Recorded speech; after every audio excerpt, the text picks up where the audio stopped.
Le rassemblement, de ce qu'on en comprend, est en train de se terminer. Il y a des sorties de personnes de ce rassemblement.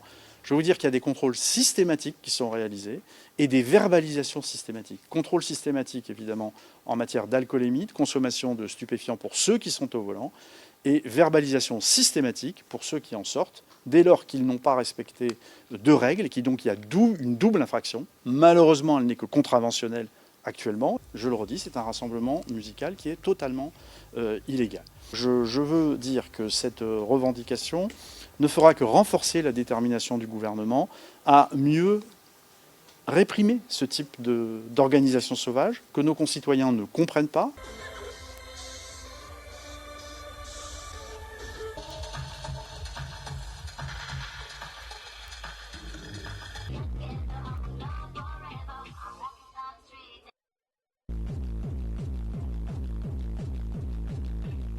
Quand j'entends les organisateurs diffuser un certain nombre de messages en disant que finalement il n'y a pas d'incident, etc., pour nous c'est absolument inaudible. C'est absolument inaudible. On a quand même eu un certain nombre de blessés, hein, donc on a eu 28 urgences relatives et 5 urgences absolues. Il y a eu 12 personnes qui ont été transportées dans des hôpitaux, en partie d'ailleurs pour de la consommation de stupes, premièrement.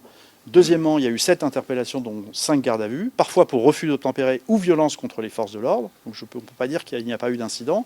Puis ensuite, quand on voit le marché à ciel ouvert de consommation de stupes que sont ces rassemblements, je ne pense pas qu'on puisse dire que ça se passe sans incident. C'est pas possible, c'est pas audible. Monsieur le ministre, bonjour. Chef de centre de logistique. Bonjour.